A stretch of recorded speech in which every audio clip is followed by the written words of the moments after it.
नमस्कार दोस्तों, मैं रीना आपके अपने चैनल रीना के चैनल इंडियन ब्लॉग से स्वागत करती हूँ। शनिदेव को ग्रहों का राजा कहा जाता है।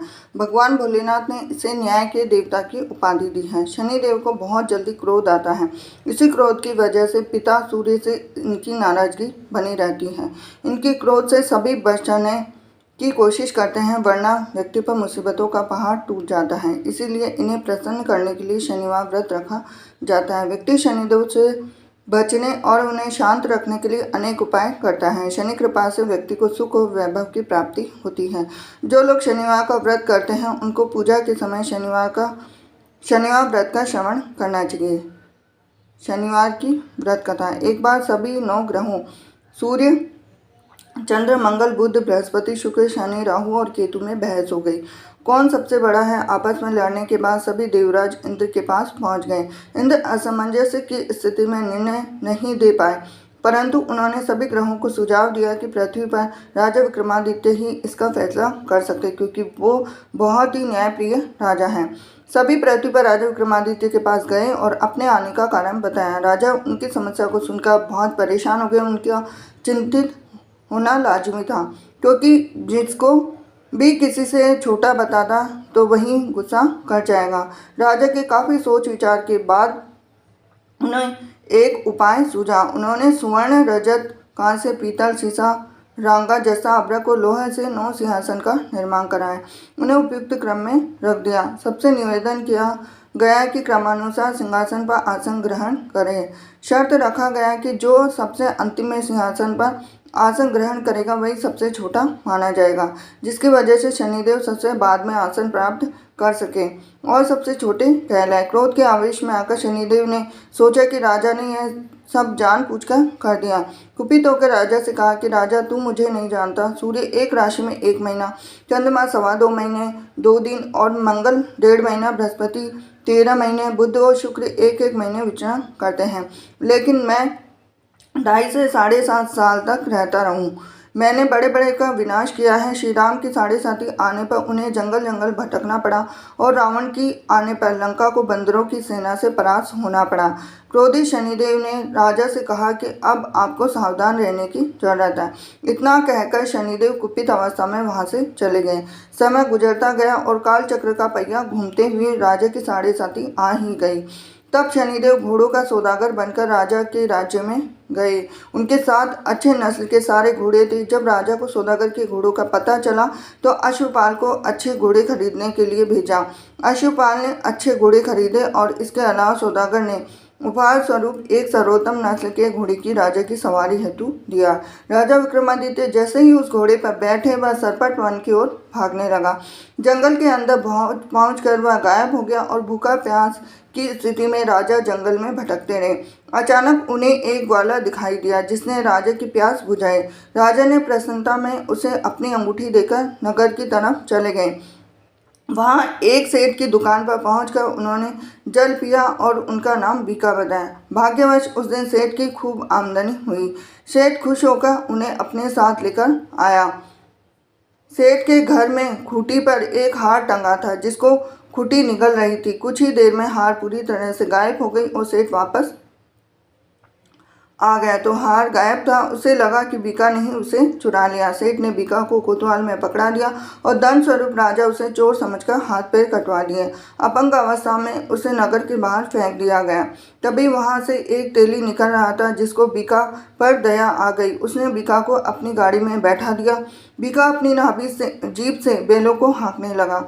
कुछ समय पश्चात राजा की शनि दशा समाप्त हो गई। वर्षा काल आने पर बीका मल्हार गाने लगा। एक नगर की राजकुमारी मन भावनी ने मल्हार सुनकर मन ही मन प्रण कर लिया कि जो भी इस राग को गा रहा है वो उसी से ही विवाह करेगी। उन्होंने दासियों को खोजने के लिए भेजा, परंतु वापस आकर उन सभी ने बताया कि वह एक अपंग आदमी है। राजकुमारी यह जानकर फिर भी नहीं मानी। अगले दिन वह अनशन पर बैठ गई।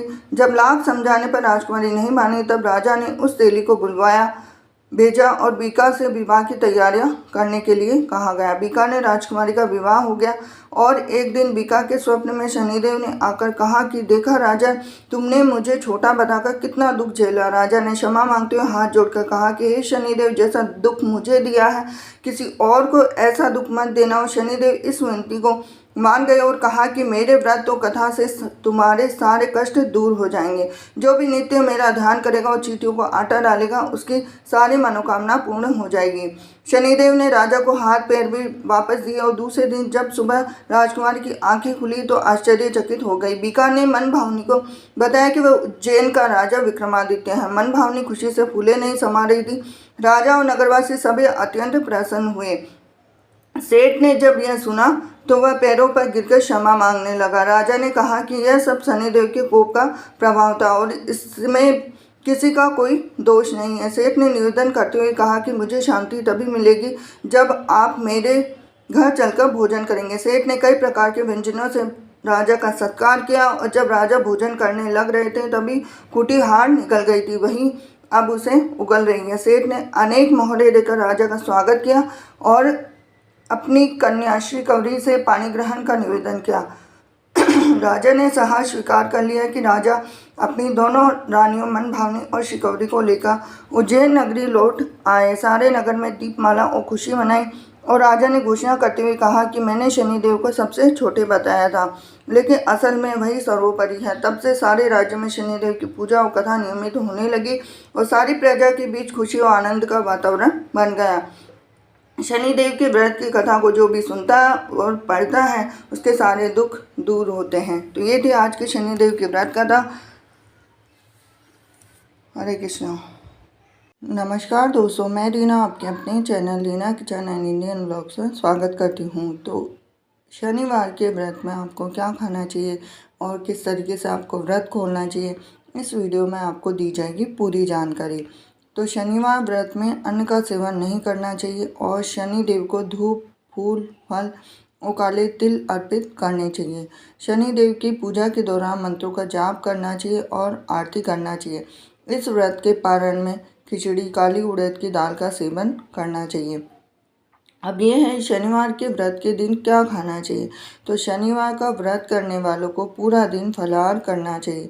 इस व्रत में दिन में अन्न नहीं खाना चाहिए। शाम के समय उड़द की दाल की खिचड़ी खाकर व्रत खोलना चाहिए। व्रत के अगले दिन सुबह नहाकर पूजा करने के बाद ही कुछ खाना चाहिए, वरना व्रत पूर्ण नहीं माना जाता है। उसके साथ ही इस दौरान शनिदेव को पंचामृत में स्नान करवाना काफ़ी शुभ माना जाता है। इसके बाद उन्हें काले वस्त्र, काले तिल और सरसों का तेल अर्पित करें। सरसों के तेल का दिया जलाएं और इसके बाद शनिदेव चालीसा और कथा का पाठ भी करना चाहिए। पूजा के दौरान शनिदेव को पूड़ी और काले उड़द दाल की खिचड़ी का भोग लगाना चाहिए। शनिवार की पूजा सूर्योदय के समय करने से श्रेष्ठ फल मिलता है। इसके साथ ही ज्योतिष शास्त्र में भी बताया गया है कि शनिवार के दिन खिचड़ी खाने से शनिदेव प्रसन्न होते हैं। इसी प्रकार काले चने की सब्जी खाना भी शनि को अनुकूल बनाता है। ऐसी मान्यता है कि शनिवार के दिन चावल, चिवड़ा, चने का भूजा खाना भी शनि के प्रतिकूल प्रभाव को दूर करता है।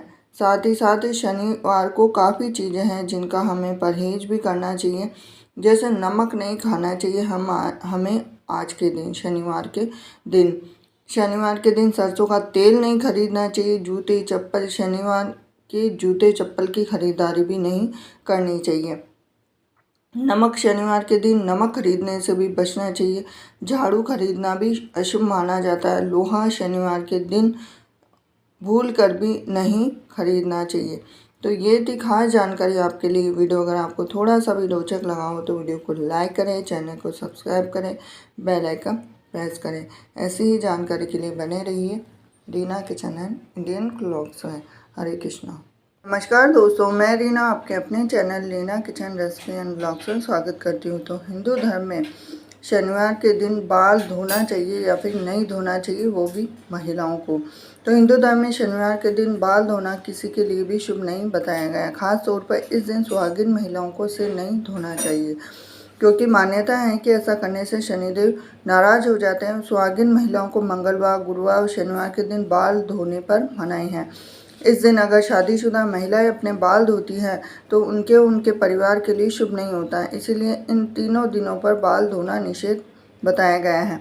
इसके साथ ही शनिवार को बाल धोने का संबंध कई तरह की मान्यताओं से है। कुछ लोग सोचते हैं कि इस दिन बाल धोने से साढ़े साथी का नकारात्मक प्रभाव कम हो जाता है, जबकि कुछ लोग सोचते हैं कि इससे शनिदेव नाराज हो जाते हैं। अगर ज्योतिषी मान्यताओं की बात करें, वैदिक ज्योतिष के अनुसार शनिवार का दिन शनि ग्रह से जुड़ा है। ऐसा माना जाता है कि शनिवार को बाल धोने से शनि नाराज होते हैं और नकारात्मक ऊर्जा और दुर्भाग्य ला सकते हैं। तो ये थी खास जानकारी आपके लिए। और साथ ही साथ और भी काफ़ी दिन है जिस दिन मतलब अमावस्या के दिन, पूर्णिमा के दिन, इस दिन बाल बिल्कुल भी नहीं धोने चाहिए। और काफ़ी लोगों को इतना तक नहीं पता कि किस दिन हमें बाल धोने चाहिए। बाल धोने के हमारे ज्योतिष शास्त्र में और हमारी जो पुरानी प्राचीन मान्यताएं चली आ रही है, किस दिन बाल धोना चाहिए, किस दिन नहीं धोना चाहिए, इसके भी नियम बताए गए हैं। तो ये थी खास जानकारी आपके लिए। वीडियो अगर आपको थोड़ा सा भी रोचक लगा हो तो वीडियो को लाइक करें।